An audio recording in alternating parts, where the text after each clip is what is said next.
Bonjour à tous, je suis Anna Mangeon, chargée des affaires agrotech au sein du bureau de Business France Mexique.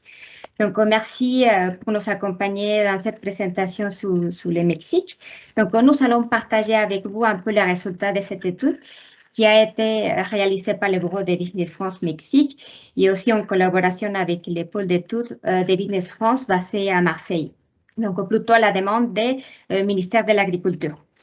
Donc, le bureau de Business France Mexique va vous présenter un peu un focus, notamment sur la partie de la filière alimentation pour les animaux de compagnie et ses opportunités. Et puis, on aura également la participation de l'attaché agricole du service économique du Mexique. Et finalement, aussi, pour conclure, aussi la participation d'un opérateur local qui va témoigner un peu sur son expérience sur le marché mexicain. Donc, j'en profite aussi pour remercier la présence de la FACO et ses adhérents. Donc, merci d'être présent ce jour. Donc, maintenant, je vais céder la parole à Anatole Gauthier, chargé de mission et animation export au sein de France Agrimer. Je te laisse, Anatole. Oui, merci Anna. Bonjour à tous. Je vais faire juste une introduction rapide pour rappeler un peu le contexte de cette étude qui a été donc commandée par France Agrimer en à peu près l'été 2019, il me semble, ou fin 2019, et réalisée par Business France. Juste pour rappeler, donc France Agrimer, c'est un établissement public qui a plusieurs métiers qu'on résume parfois par les trois verbes éclairer, accompagner et concerter. Éclairer, c'est la production d'études, d'analyses sur les filières agricoles.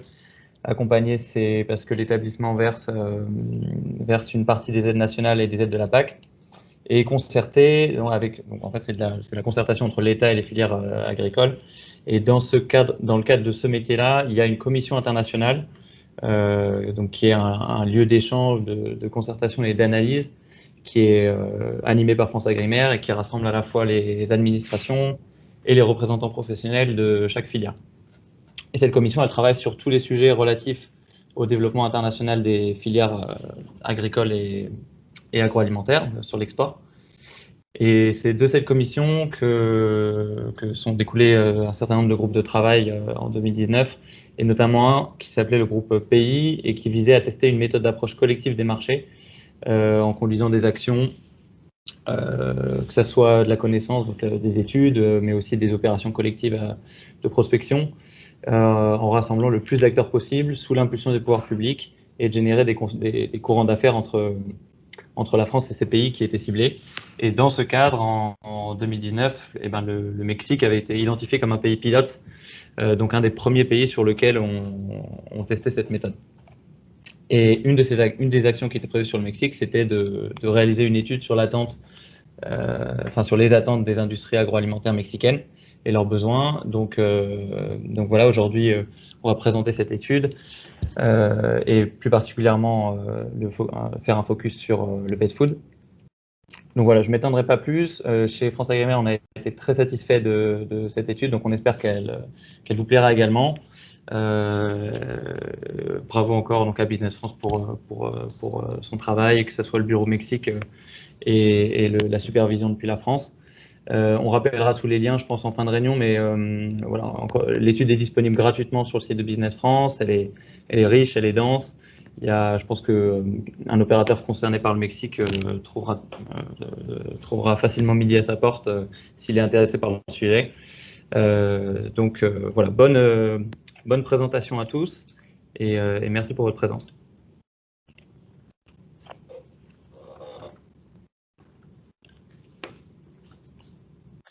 Bonjour à tous, donc je suis Guillaume Carvalhos, je suis chef de pôle agrotech pour Business France au Mexique. Donc les intervenants de cette étude, donc moi je vais commencer la partie restitution avec une présentation rapide du pays et de son économie. Ensuite, Anna Mangin vous parlera de la méthodologie de la réalisation de cette étude.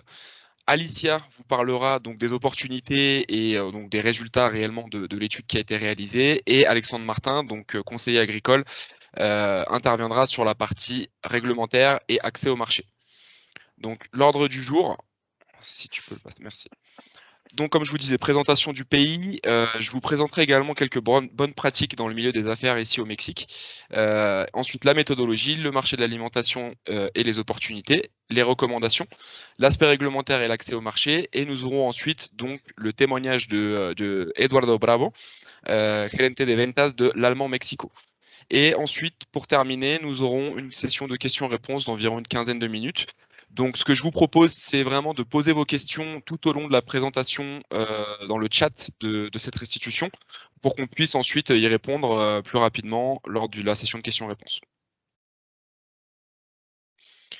Donc, le Mexique et son économie en 2020. Donc, le Mexique, c'est un pays immense puisqu'on est sur 127 millions d'habitants. Donc, ça implique un marché intérieur vraiment intéressant, en tout cas pour les entreprises qui souhaitent s'implanter.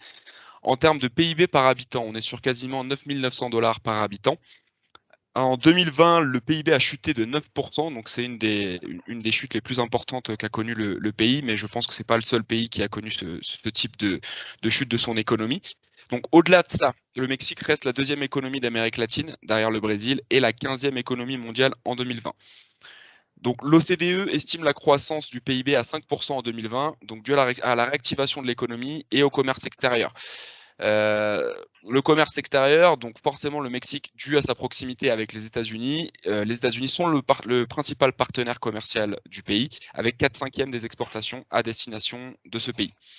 L'Union européenne n'est pas en reste puisqu'on est le 3e partenaire commercial du Mexique, derrière la Chine, et le 2e investisseur étranger. Donc parmi les pays de l'Union européenne les plus présents au Mexique en termes d'exportation, on peut compter l'Espagne, l'Italie et l'Allemagne notamment, et la France dans une moindre mesure, ce qui est bien dommage. En termes de décomposition de l'économie, quels sont les secteurs porteurs de l'économie mexicaine? Donc on a 4 secteurs d'activité qui concentrent à eux seuls plus de 45% du PIB. Donc l'industrie manufacturière, principale contributrice de l'économie, avec 15%. Donc c'est voilà, principalement des usines de production qui sont situées à la frontière avec les États-Unis, et donc notamment avec des produits qui seront aussi à destination des États-Unis. Ensuite, on va avoir le secteur de l'immobilier qui représente lui 12%, et le commerce de gros et le commerce de détail qui représente quasiment 20%, donc 9 et 8,3%. En termes de commerce extérieur, donc le Mexique est un pays énormément tourné vers l'extérieur, alors pas que vers les États-Unis. En 2020, ce qu'on a pu constater, c'est une balance commerciale positive de 34 milliards de dollars. Donc avec 417 milliards de dollars d'exportation pour 383 milliards.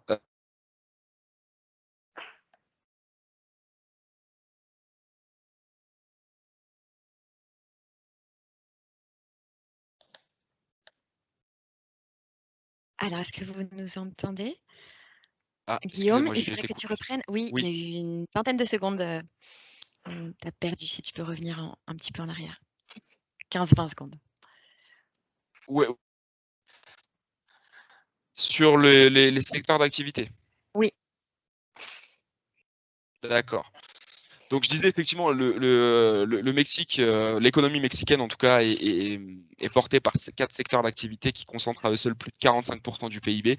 Donc en premier lieu, bien entendu, l'industrie manufacturière, avec principalement des usines qui sont situées à la frontière avec les États-Unis, pour des biens de consommation qui seront de toute façon à destination des États-Unis.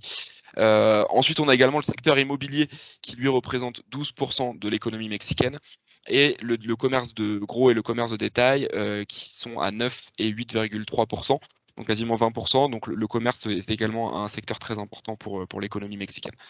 En termes de balance commerciale, donc en 2020, ce qu'on a pu constater, c'est une balance commerciale positive de 34 milliards de dollars, avec 417 milliards d'exportation pour 383 milliards d'importation. Il faut quand même pondérer ces chiffres-là, puisque 2020 a été une année particulière où effectivement, dû à la récession de l'économie au Mexique, il y a eu beaucoup moins d'importations. En règle générale, on est plutôt sur une balance commerciale flat, voire même plus d'importations que d'exportations. Mais le Mexique est de toute façon un pays exportateur, et ces exportations vont de toute façon être amenées à se développer dans les années futures. Donc l'impact de la crise sanitaire. Donc effectivement, 2020 a été une année catastrophique, pas que pour le Mexique. Mais voilà, l'économie mexicaine a chuté de 9% en 2020, la plus forte baisse de l'économie depuis les années 30 et la grande récession. Donc la baisse du PIB, elle s'est produite essentiellement à cause de la baisse de l'activité de l'industrie manufacturière, puisqu'effectivement les États-Unis ont également été touchés très fortement, ce qui a impliqué moins d'importations de la part des États-Unis, et donc ça a impacté très fortement le secteur de l'industrie mexicain, avec une récession d'environ 10% sur l'année 2020.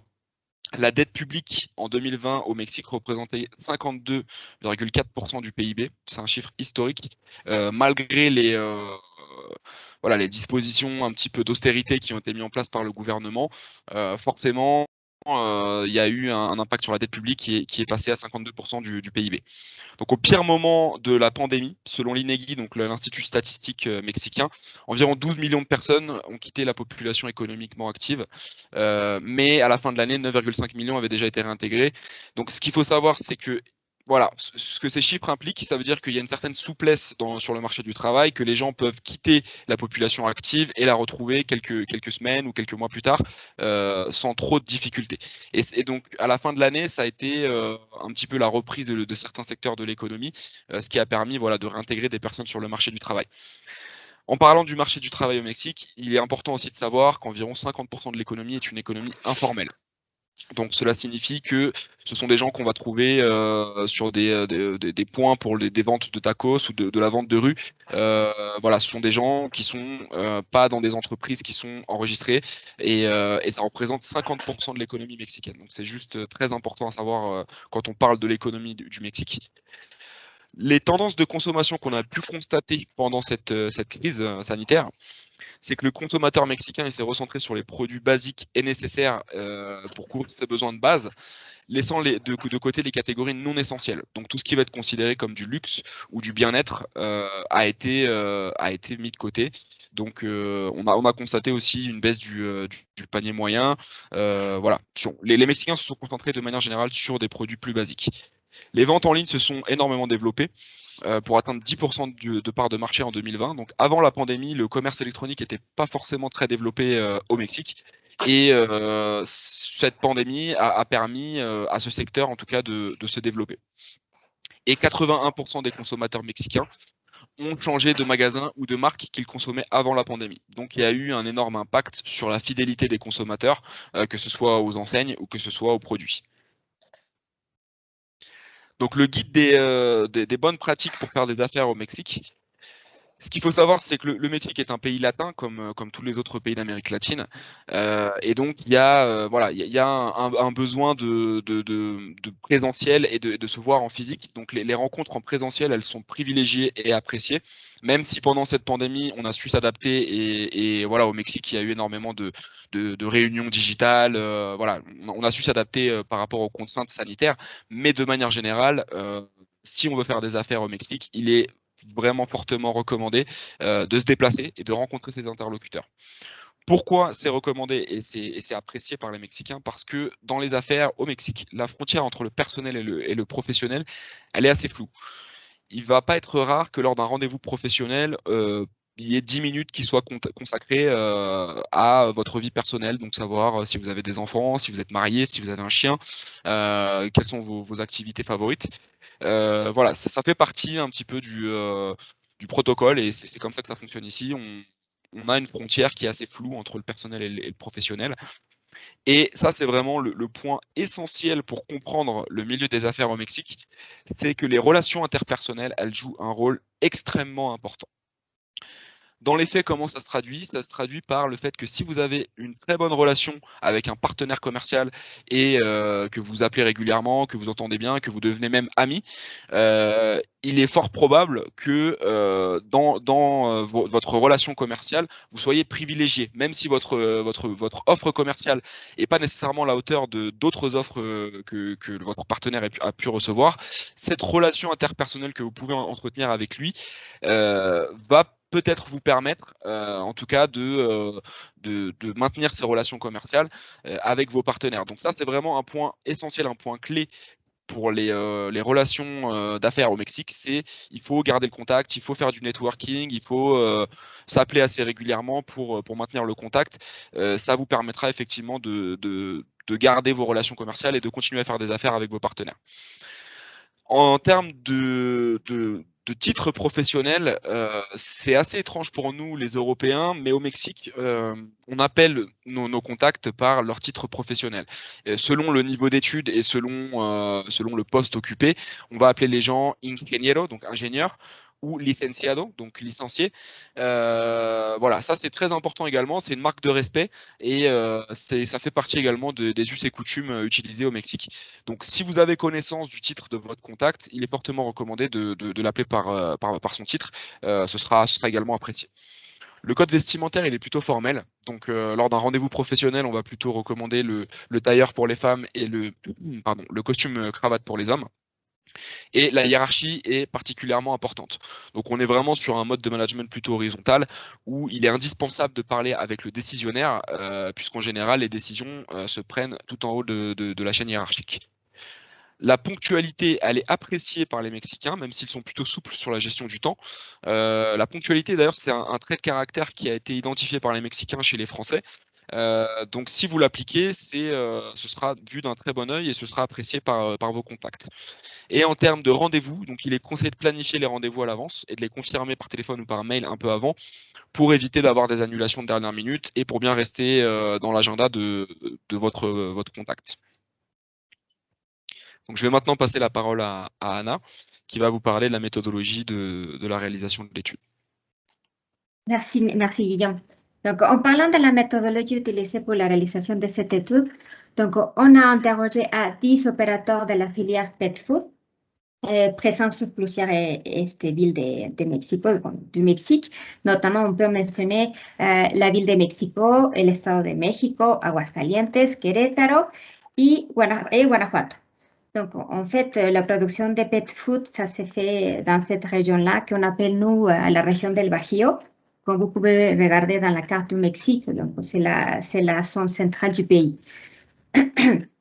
Concernant les déplacements, voilà qu'on a fait juste avant de la pandémie, donc on peut citer les déplacements présentiels à Aguascalientes et surtout à l'Estado de México.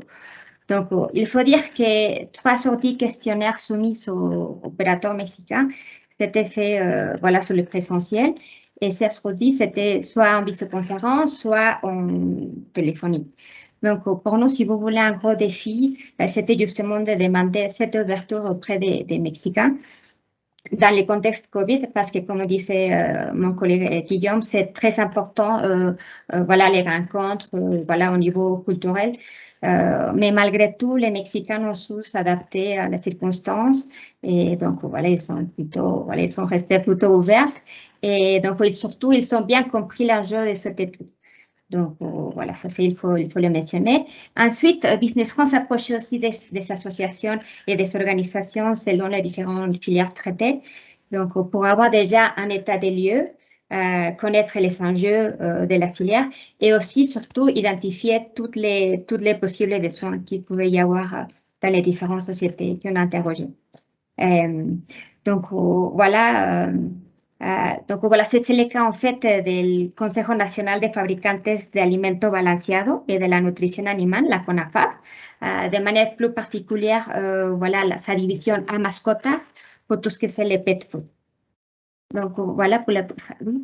Donc, voici quelques exemples en fait des sociétés mexicaines productrices de pet food ayant exprimé des besoins particuliers ou soit d'intérêt pour l'offre française.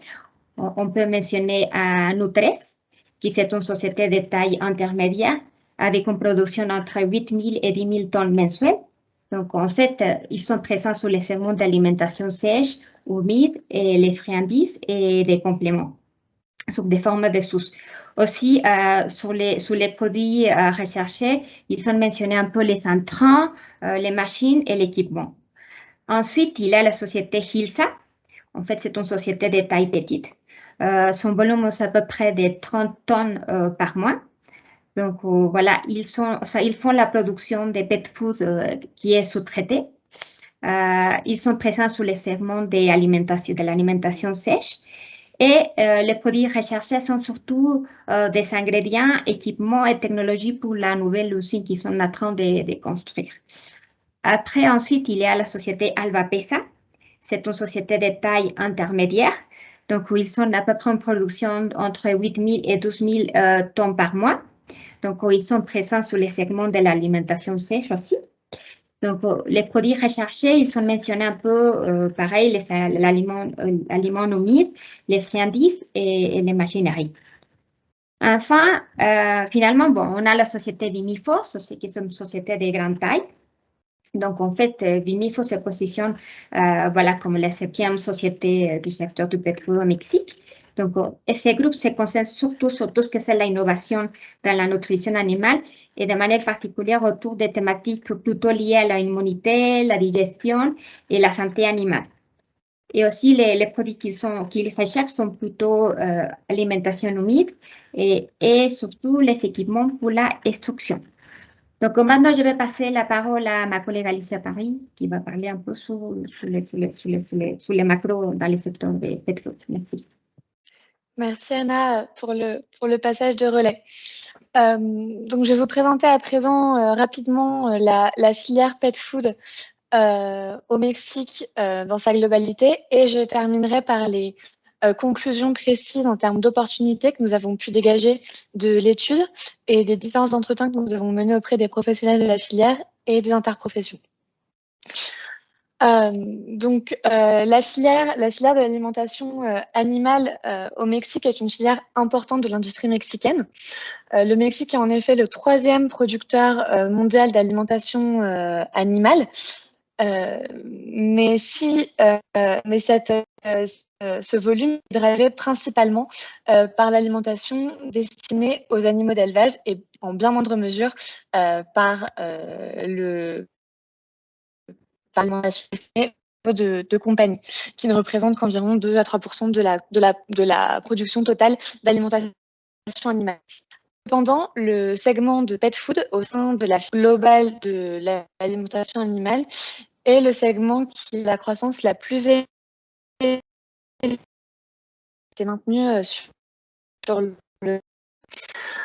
En termes de répartition par espèce, les chiens représentent plus de 80% de l'alimentation pet food au Mexique, suivi par les chats avec 18%, et les autres espèces sont vraiment infimes dans le volume produit.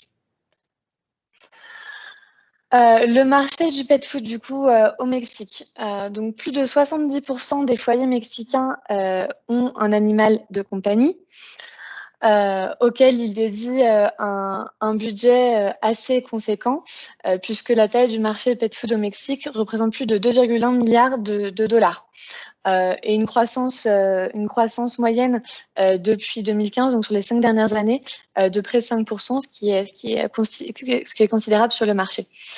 Il faut également préciser que sur les différents segments entre entrée de gamme, milieu de gamme et premium, les segments premium et super premium sont ceux qui ont les taux de croissance les plus importants depuis les dernières années, avec un taux de croissance de 14% qui dépasse donc de beaucoup le taux de croissance global de la catégorie. En termes d'animaux, du coup, plus de 27 millions des animaux de compagnie au Mexique sont des chiens, auxquels d'ailleurs il faut ajouter 13 millions de chiens errants, et 5 millions sont des chats. Et on a environ un tiers du coup des foyers mexicains qui ont au moins 2 animaux de compagnie. Donc, on se rend compte que ça représente un marché considérable quand on sait que la population mexicaine atteint plus de 127 millions d'habitants. La consommation du coup et les ventes de pet food. On voit que l'entrée de gamme représente toujours la majorité des ventes de pet food au Mexique, suivi par le milieu de gamme et ensuite le premium qui représente que 6% des ventes de produits alimentaires pour les animaux de compagnie. Mais comme je l'ai précisé avant, le segment premium est aussi celui qui connaît la croissance la plus importante. En termes de canaux de vente et de distribution pour l'alimentation pour animaux de compagnie, La plus grosse partie est représentée par les supermarchés et les magasins de proximité, même si on a pu observer un shift en raison de la pandémie avec une importance nouvelle donnée au e-commerce et un ratio qui s'est légèrement échangé qui a légèrement bougé entre les supermarchés et les magasins de proximité, les Mexicains ayant plus tendance pendant la pandémie à se déplacer dans les magasins de proximité plutôt que dans les supermarchés. Et quand ils ne se déplaçaient plus dans les supermarchés, c'est donc au profit des commandes en ligne. En termes de segments, du coup, comme je le disais, on différencie entre entrée de gamme, prix moyen et premium. Et on retrouve sur le marché des marques internationales telles que Royal Canin ou Hills, mais aussi des marques de fabricants nationaux comme Nupec ou Nutrès. Enfin, en termes de production, en 2020, en tonnage, la production de pet food a atteint près de 1 231 000 tonnes au Mexique. Et comme je vous le disais, c'est la production en volume qui a le taux de croissance le plus important sur tous les segments de l'alimentation animale au Mexique, avec près de 8%. Et comme le précisait Anna, la production de pet food au Mexique est assez concentrée en termes géographiques, avec la prédominance des États de Querétaro et des États de Mexico, mais aussi de Guanajuato, où on a d'ailleurs fait des entretiens de plusieurs compagnies, et aussi de Puebla. Donc c'est assez centré et assez proche de la capitale mexicaine. Comme je vous le disais, on retrouve sur le marché mexicain du pet food des grandes marques et donc aussi en termes de producteurs des grands groupes tels que Vivos, Vali, Campi ou encore Purina, avec donc du coup des firmes multinationales qui implantent des filières de production au Mexique, non seulement pour le marché interne, mais aussi pour le marché américain. Et enfin, du coup, rapidement, un panorama du coup de la structure, un schéma de la structure de la filière pet food. On retrouve du coup des entreprises qui sont particulièrement bien intégrées au niveau vertical et qui contrôlent la plupart des intrants, en particulier céréaliers, même s'ils ils importent également des micronutriments, des nutriments pour compléter leur source d'approvisionnement. Et ils ont donc en général vraiment intégré et verticalisé la chaîne de production depuis la production des intrants jusqu'à la transformation, le transport de leurs produits finis sur les différents canaux de vente. Et donc, je vais conclure sur les opportunités que nous avons donc dégagées au sein de l'étude, du coup pour les différentes entreprises et fournisseurs français. Donc tout d'abord, les ingrédients. Comme je vous le disais, le Mexique est producteur céréalier et aussi producteur d'intrants pour l'alimentation animale, mais importe beaucoup de micronutriments, notamment des vitamines et C, du chlorure de choline, de la niacine, des minéraux avec un besoin particulier pour les sources de zinc et de manganèse, des acides aminés comme la lysine ou la méthionine, et des additifs. On voit que sur les dernières années, les enzymes, les pré- et probiotiques et tout ce qui est micronutriments fonctionnels ont particulièrement fonctionné et été importés sur le marché mexicain pour toutes les thématiques de santé animale et de santé digestive pour améliorer le bien-être des aliments de compagnie. En termes de technologie, tout ce qui est lié au segment du pet food humide est recherché car c'est le segment qui concentre la plupart des investissements des différentes entreprises du secteur car il y avait un vrai retard en termes de proportion entre le pet food humide et sec au Mexique. Un autre segment porteur, c'est tous les équipements pour la confection de snacks, en particulier de snacks sains, qui sont très demandés sur le marché mexicain à présent. Et également tout ce qui est technologie et machinisme innovateur, car le secteur du pet food est un secteur extrêmement compétitif et les fournisseurs essayent d'acquérir des avantages comparatifs, notamment grâce aux ingrédients que j'ai mentionnés précédemment, mais aussi grâce aux technologies d'élaboration de leurs produits. En termes de machines, il y a un besoin particulier pour les peseuses associatives, les machines de thermoformage et également de mise en palette, et tout ce qui généralement permet d'automatiser la chaîne de production, car certains acteurs, même qui produisent un volume conséquent de pet food sur le marché mexicain, ont encore un gros retard d'automatisation de leur processus de production. En termes de produits finis, le Mexique est déjà très fort sur la production de pet food sec, mais comme je vous le disais, enregistre un vrai retard sur la production de pet food humide. Et donc le pet food humide est un segment porteur sur le marché mexicain, que ce soit en marque propre ou en marque blanche pour exporter ici au Mexique. Et tout ce qui est aussi emballage, en particulier s'ils ont une dimension éco-responsable ou écologique. Enfin, les tendances générales du coup qui animent le marché du pet food au Mexique, la premiumisation des produits destinés aux animaux de compagnie. Les animaux de compagnie sont de plus en plus considérés au Mexique comme des membres de la famille et non plus juste des animaux. On pense au phénomène qu'on appelle le phénomène des perrijos au Mexique. C'est donc les animaux enfants, ce qui fait donc que les couples mexicains, les foyers mexicains dédient de plus en plus de budget à l'alimentation de leurs animaux de compagnie et à leur bien-être. Les friandises sont un segment extrêmement porteur également sur le marché mexicain et qui se voit d'ailleurs un peu challengé par l'essor des snacks naturels à base de parties et de déchets animaux. Et enfin, les aliments spécialisés, on voit une tendance pour les aliments biologiques ou les aliments sans gluten. Et cette tendance du coup de l'alimentation plus saine se retrouve aussi dans l'alimentation des Mexicains en général, dans l'alimentation humaine. Je vais repasser du coup la parole à Anna pour terminer du coup la présentation de l'étude et les recommandations pour l'offre française. Merci Alicia. Donc ensuite, sur les pistes et axes et collaborations, je peux dire que grâce justement à la croissance soutenue du secteur des animaux de compagnie au cours des 10 dernières années, a obligé finalement les sociétés du secteur soit élargir ou moderniser leur site de fabrication, ou bien créer de nouvelles usines justement afin d'avoir une production répondante à la demande existante, non? Et donc, on pense, tu as vu la conclusion de l'étude, donc c'est là où vraiment l'offre française pourra toujours se positionner en termes de proposer soit des ingrédients, des technologies, d'équipements, des solutions. Donc là, il faut être vigilant de ça. Et pour finir, je vais vous parler un peu sur les recommandations de sociétés mexicaines concernant l'offre française.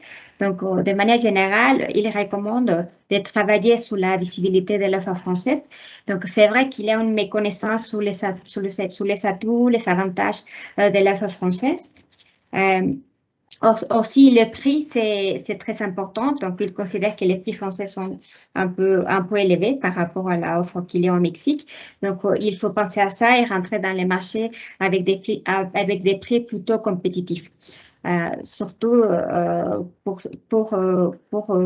surtout voir la présence dominante de la part des États-Unis. Donc, en fait, dans les cas des machines et d'équipements, donc c'est conseillé surtout d'avoir un représentant implanté au Mexique. Et dans la plupart des entretiens qu'on a fait, il ressort l'importance finalement du service, de manière plus particulière les services après-vente, et qui puisse apporter finalement un soutien technique et assister les clients pour les réparations des machines ou s'ils ont besoin, non? Donc, c'est très important de savoir plus que les produits achetés ou la technologie. Finalement aussi, voilà, c'est conseillé et intéressant plutôt que les sociétés françaises et aussi les interprofs françaises invitent des délégations techniques mexicaines à aller en France pour finalement découvrir les usines françaises, leur technologie et aussi pourquoi pas participer aux séminaires. Et donc, en fait, une société nous exprime justement, ça c'est une pratique qui est vraiment très important et qui joue un rôle important dans la relation entre les sociétés mexicaines et leurs fournisseurs finalement. Donc, si des pays comme les Pays-Bas, l'Espagne et l'Italie le font, pourquoi pas la France? Donc, restez vigilants à toutes ces recommandations. Donc, maintenant, je vais passer la parole à Alexandre Martin, attaché agricole voilà, de Mexique. Donc, maintenant, je vais te donner la parole, Alexandre. Merci. Oui, merci Anna. Bonjour à tous. Donc Alexandre Martin, je suis en effet conseiller agricole pour l'ambassade de France au Mexique et également pour la Colombie, le Pérou et l'Équateur. Donc peut-être pour compléter cette étude qui est déjà très complète et qui vous offre un panorama effectivement global des opportunités sur ce secteur-là. Un point de complément un peu sur le contexte peut-être plus on va dire des politiques publiques et de l'aspect réglementaire. Vous dire d'abord qu'on est au Mexique dans un pays émergent, ça a été dit par Guillaume en introduction. Donc on est dans une économie en très fort dynamisme, en dépit des différentes problématiques et défis que rencontre le pays.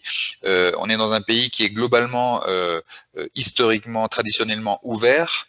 Alors c'est peut-être un petit peu moins le cas dans un certain nombre de domaines avec l'actuelle administration, qui est une administration qui on va dire, qui est beaucoup plus orientée en termes de politique publique en matière alimentaire et agricole envers répondre à des enjeux sociaux des régions les moins favorisées et avec une approche, on va dire, de priorité vers tout ce qui est souveraineté alimentaire et autosuffisance, mais en dépit de ça, la grande tradition, on va dire, mexicaine d'ouverture au marché international demeure, et on est dans un pays qui est membre, on va dire, des différentes organisations internationales, multilatérales, comme l'OMC, l'OIE, etc., et qui donc, on va dire, est un pays qui globalement s'intègre dans le commerce international en respectant les règles d'une manière générale.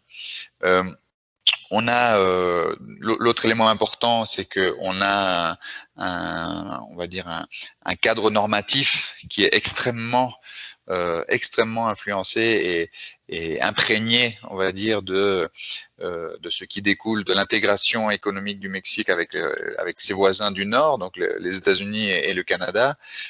Donc il y avait eu l'ALENA à un certain moment, et puis depuis avec l'administration Trump, le nouvel accord entre États-Unis, Canada et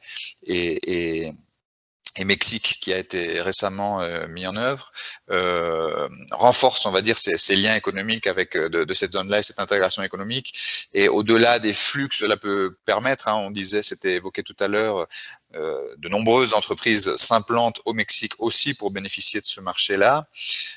Mais il y a aussi une influence, on va dire, sur l'aspect, le caractère normatif. Et donc, de ce point de vue-là, pour nos exportations, ça représente parfois un défi parce que on va dire les références clairement en termes notamment de normes sanitaires et phytosanitaires sont très clairement on va dire c'est l'approche sanitaire nord-américaine qui prédomine très largement au Mexique et qui parfois rend compliqué on va dire tout le travail qui est notre travail et celui du ministère de l'Agriculture de démontrer la qualité sanitaire du système sanitaire en gros français et européen pour un certain nombre de produits. Autre élément de contexte important, je pense, c'est le Mexique est un pays qui, encore une fois, en dépit d'une orientation politique actuelle qui est plutôt vers l'autosuffisance, le développement de filières nationales, etc. En dépit de ça, a quand même une ambition et qui ne s'est pas arrêtée à l'export, a des courbes à l'export dans toutes les filières agricoles et agroalimentaires qui sont croissantes et constantes depuis au moins 10 ans. Et ça s'accompagne d'une politique sanitaire et phytosanitaire très comment dire, très forte dans la mesure où elle est où il y a une volonté de nombreux secteurs agricoles et agroalimentaires de conquérir de nouveaux marchés, de négocier de nouveaux accords et donc de respecter, on va dire, les normes, de s'aligner sur ces normes vers les pays tiers, notamment asiatiques en ce moment, mais également européens.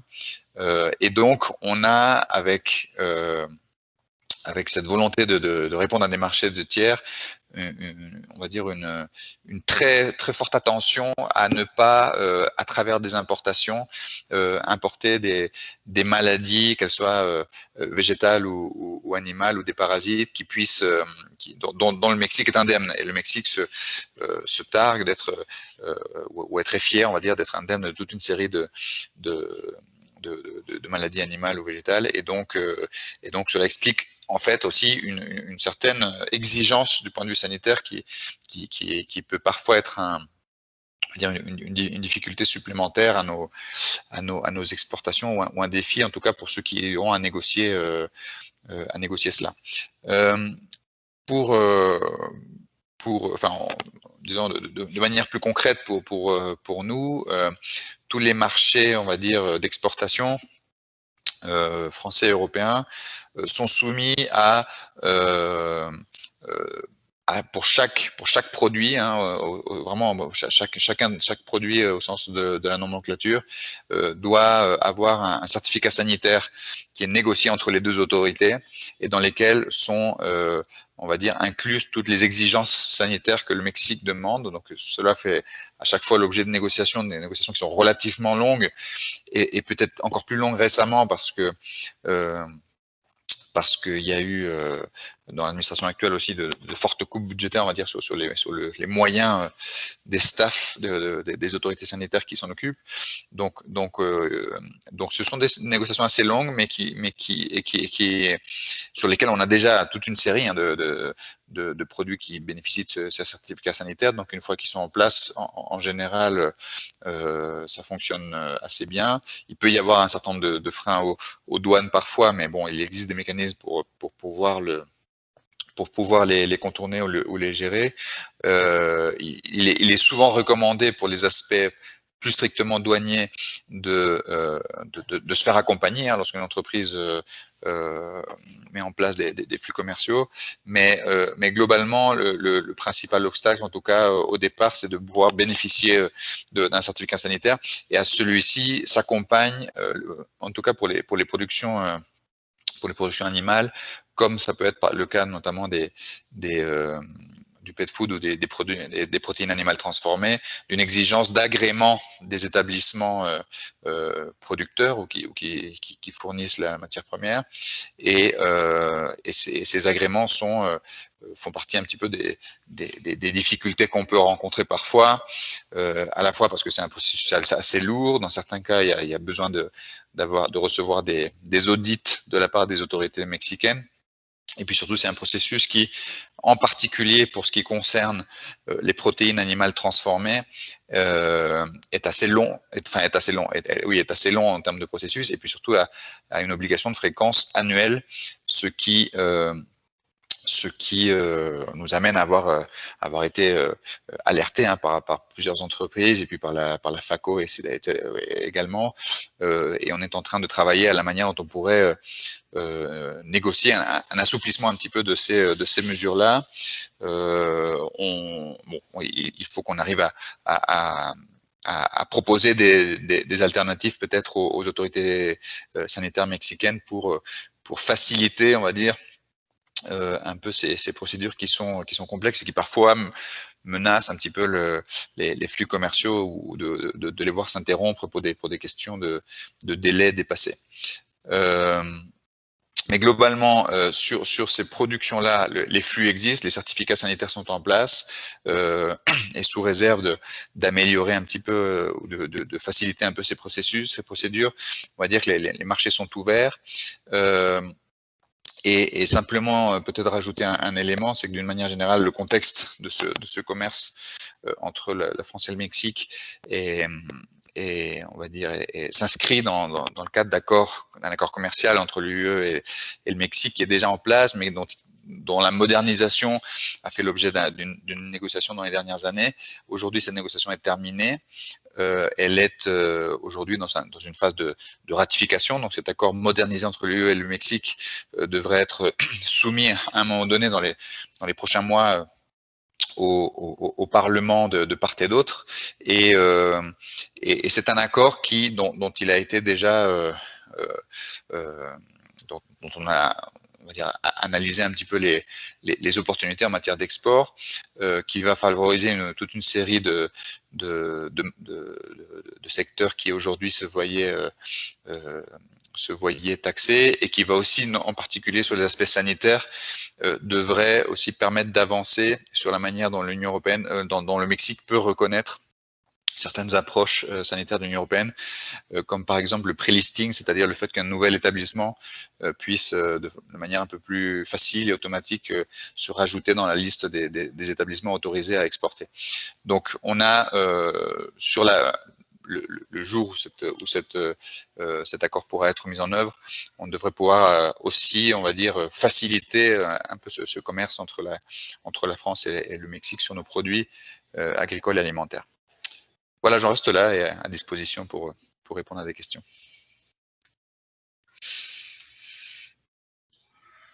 Merci Alexandre. Juste avant de passer la parole à Eduardo, juste pour rappeler que vous pouvez poser vos questions dans le chat, donc n'hésitez absolument pas. Ça nous permettra donc d'y répondre en fin de session. Donc je laisse donc la parole à Eduardo. Adelante. Merci Guillaume. Je vais juste tourner. Ouais, voilà. Oui, bonjour. Je suis très content d'être ici aujourd'hui. Merci pour l'invitation. Je représente l'allemand. Je ne sais pas si vous savez ma présentation sur ici Teams. Oh, voilà. Merci. Oui, je ferai passer les slides au fur et à mesure. Ah, d'accord. Merci. Merci.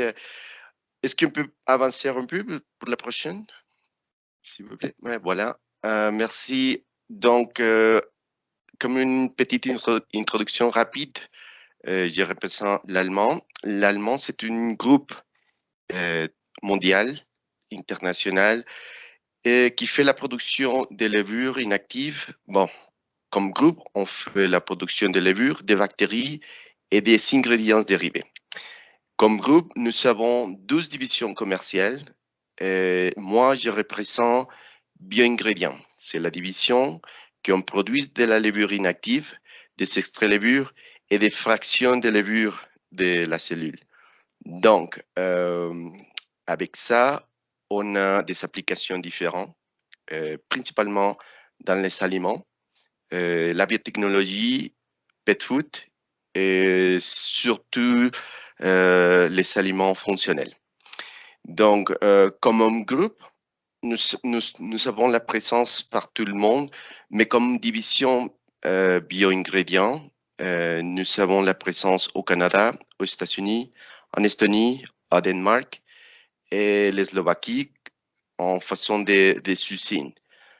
Nous avons aussi des bureaux au Canada, aux États-Unis, à l'Estonie, en France, en Autriche et en Suisse. Merci. Et les picots de couleurs, des différentes couleurs, ça montre notre présence sur la carte. Nous avons la présence, bien sûr, en Amérique du Nord, en Europe et en Afrique. Au total, nous avons 47 usines, 27 usines de levure, 8 usines de bactéries et 2 autres usines, soit la mélange, les mélanges et différentes applications pour transformer notre produit. Prochaine, s'il vous plaît. Voilà. Moi, ma responsabilité au Mexique, même si je suis gérant des ventes de toute Latine-Amérique, de tout Latam, je vais concentrer sur le Mexique. Et moi, mes responsabilités, c'est de développer des marchés de la levure inactive, des extraits de levure et des fractions de la levure, identifier les opportunités potentielles la promotion de notre produit, les conseils techniques, et c'est très, très, très important au Mexique, de comment est-ce qu'on peut utiliser les produits qu'on produit dans différents pays au monde et les faire venir au Mexique ou tout le latino-américain. Et bien sûr, maintenir la relation commerciale avec les clients déjà existantes. Et aussi le développement de nouveaux projets, soit les aliments, soit la biotechnologie, soit les insectes, soit les pet food, bien sûr. Prochaine, s'il vous plaît. Donc, avec la nature de les extraits levure et la levure inactive, on a beaucoup d'activités dans différents marchés. Comme je disais tantôt, nous avons les marchés des aliments en général, on appelle savory. Donc, on utilise la levure inactive, la levure nutritionnelle qu'on appelle de façon industrielle, les extraits levure, on les amène, on les ajoute dans les assaisonnements, la saveur, les snacks, la charcuterie, pour enlever l'utilisation des produits chimiques, des couleurs artificielles. Tous ces genres de produits chimiques, on met comme la levure inactive comme une alternative plus naturelle, plus saludable. Les aliments plant-based qui sont très à la mode, c'est un gros développement maintenant aux États-Unis, en Europe, mais surtout ça commence à devenir de plus en plus développé en Argentine, en Chili, Mexique bien sûr. On concentre la production de plant-based et on l'exporte à différents pays, surtout les États-Unis. La biotechnologie, on utilise les peptones et les extraits levure pour la fermentation, pour faire la production de la biomasse. Et après ça, ça peut être utilisé comme un probiotique, excuse-moi, pas probiotique, mais oui, probiotique, aussi pour la plant care, de la façon de comme un biocontrôle dans l'industrie agricole ou soit agricole ou soit des aliments. Les biocontrôles, principalement pour la technologie des insectes stériles, et c'est une méthodologie pour protéger d'une façon plus amicale. On enlève, on fait les élevages des insectes ravageurs principalement, on les stérilise et après on les relâche dans le milieu pour les faire, pour arrêter la production de ravageurs. Des ingrédients santé, les aliments fonctionnels, tous les suppléments alimentaires, les produits des aliments qui sont comme plus pour la diète sportive, excuse-moi, pour des personnes âgées, tout ça, c'est aussi très utilisé la levure inactive. Et bien sûr, la nourriture pour des animaux de compagnie. La levure nutritionnelle apporte beaucoup de caractéristiques très, très recherchées pour les aliments de compagnie. Donc, pour améliorer la texture, la couleur, les extraits levure comme un appétissant pour améliorer la saveur, pour masquer des saveurs ou pour attirer l'animal à manger un peu plus ou que soit comme plus agréable la saveur. Voilà, avec tous mes contacts et toutes mes activités, soit au Mexique ou ailleurs, et c'est vraiment mes activités, c'est de chercher des opportunités. Moi, je représente une entreprise basée par tout le monde et moi, je suis présent au Mexique pour faire la promotion et aussi identifier des opportunités. Moi, je crois que les compagnies françaises, il y a beaucoup d'opportunités ici au Mexique. C'est très clair que les Mexicains nous sommes très ouverts à des nouveaux alternatives. Et on a besoin de nouveaux partenaires, comme avec toutes les données que Guillaume et que tous les collègues ont données. C'est un marché très, très, très vaste et très diversifié. Je crois que c'est une opportunité très importante. Nous sommes très ouverts aux innovations et je crois que la France, il peut apporter beaucoup de nouvelles technologies, de nouveaux produits et je suis sûr que le marché mexicain, ça va vous accueillir très facilement. Les défis que je pense que sont minimes, c'est peut-être la logistique, mais de plus en plus, on est dans un monde global. La logistique, ça va devenir plus facile dans le futur. Peut-être juste diminuer les temps de transport entre l'Europe et le Mexique, mais ça va être facile. La langue, moi, je parle un peu français, c'est pas le meilleur, mais j'essaie de m'exprimer. Ma langue maternelle, c'est l'espagnol, donc j'essaie toujours d'apprendre un peu plus. Mais les Français et l'espagnol, je crois qu'ils sont proches. Pour les Mexicains, c'est un peu difficile, soit l'accent. Mais pour les Français, je pense que ça va être plus facile d'apprendre l'espagnol et de parler l'espagnol, ça va venir facile. Après ça, c'est juste l'effort et le temps à investir, comme tout le monde, à faire les networking, juste investir un peu de travail et c'est tout. Mais je pense que pour la France, c'est une belle opportunité de venir au Mexique et partager tous les produits que vous faites au Mexique. On est très accueillant de tous les produits que vous pouvez offrir. Prochaine. Voilà, c'est fini. Merci beaucoup. Et si vous avez des questions particulières pour des choses que je travaille, je serai prêt à vous répondre. Merci.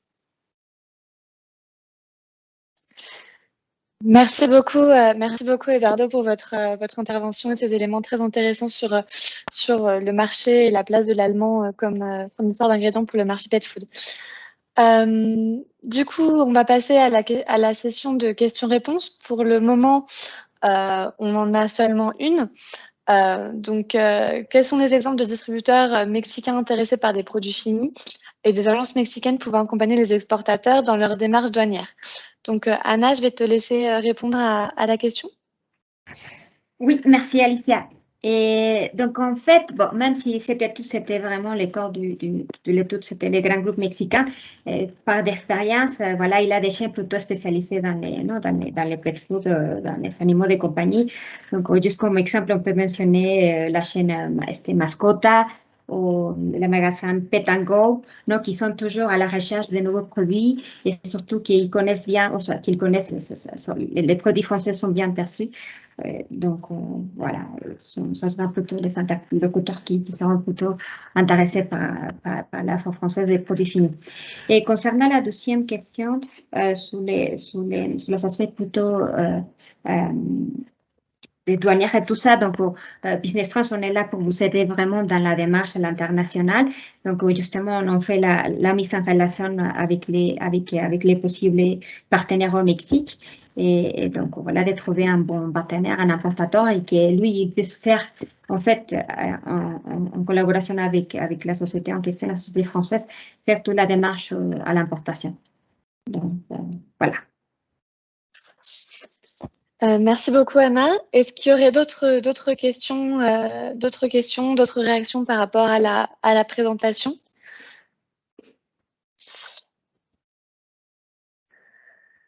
Alors, ça, je pense que ça sera plutôt adressé à Alexandre, du coup. Quelles sont les chances de réussite pour assouplir l'enregistrement des protéines animales transformées en vue de l'exportation vers le Mexique?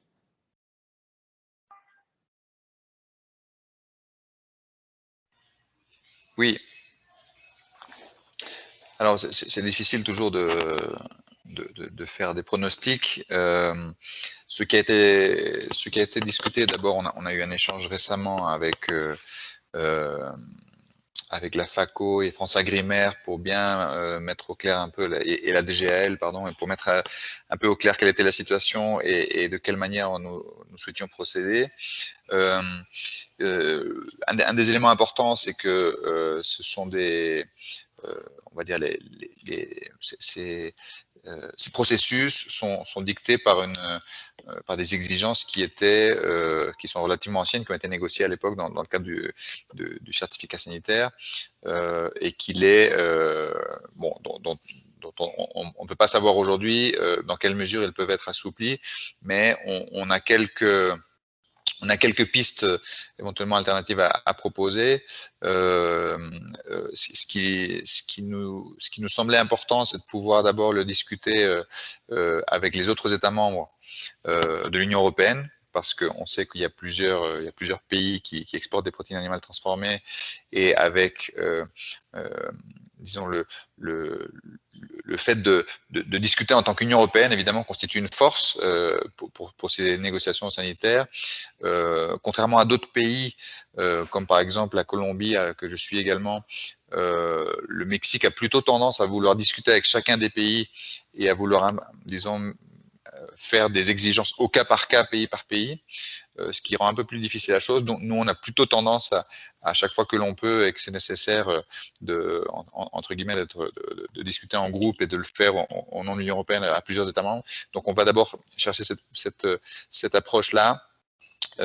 Et puis on va voir quelles sont les marges de manœuvre. Il y a une partie de la problématique qui reste à voir, qu'est-ce qui relève de la norme, c'est-à-dire de la réglementation mexicaine en termes d'exigence pour tout ce qui relève de ces produits-là qui sont un petit peu plus sensibles, on va dire, que les autres, notamment liés historiquement à l'ESB.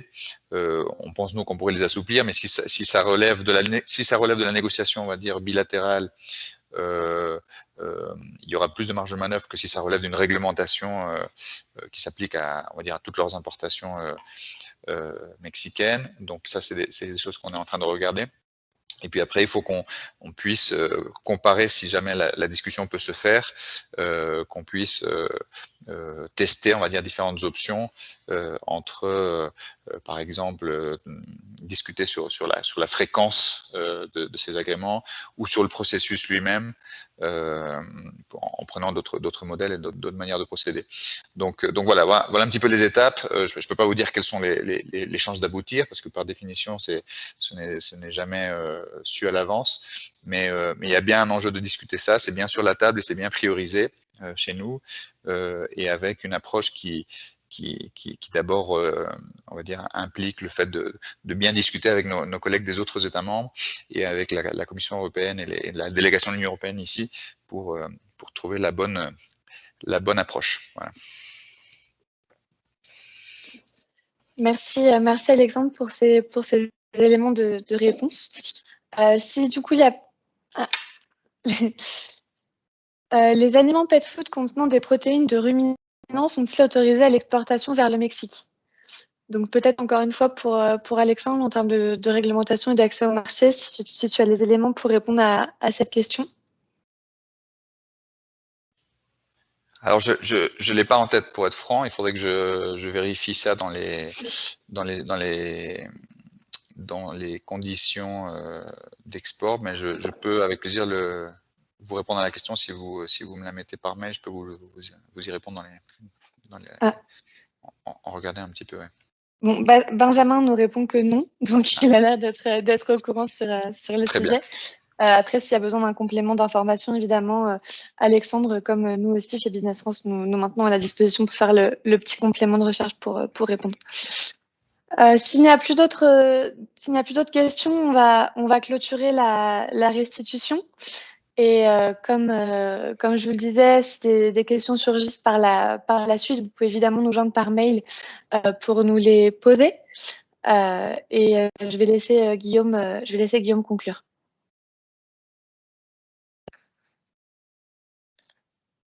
Très bien. Donc effectivement, merci à tous d'avoir participé à cette restitution. Ça a été un plaisir pour nous de vous présenter ces éléments de marché. On espère que ça a répondu à certaines de vos questions. Comme disait, que ce soit Alicia, Anna ou Eduardo et même Alexandre, on reste à votre disposition si vous avez des besoins de compléments d'informations sur des sujets plus spécifiques. Je voudrais également rappeler que l'étude est disponible donc sur le site de Business France, et de toute façon, on vous fera passer les éléments, donc on vous enverra la présentation et le replay de cette restitution par email prochainement. Donc voilà, merci encore une fois à tous, merci à tous nos intervenants, merci, gracias Eduardo pour su participation et su presentación, merci pour l'effort en français également, c'est très apprécié. Voilà, je vais conclure donc sur ces éléments-là. Je vous souhaite une excellente fin de journée à tous. Et puis encore une fois, n'hésitez pas si vous avez la moindre question ou à nous contacter si vous souhaitez explorer un petit peu plus le Mexique pour une démarche d'export. On est à votre entière disposition. Donc merci à tous et puis bonne fin de journée à tous et bonne journée à ceux qui sont au Mexique. Merci Guillaume, merci tout le monde. Merci beaucoup, merci à tous. Bonne fin de journée à Merci tous. au revoir. Bonne journée. Bonne journée. Merci. Hasta luego, bye.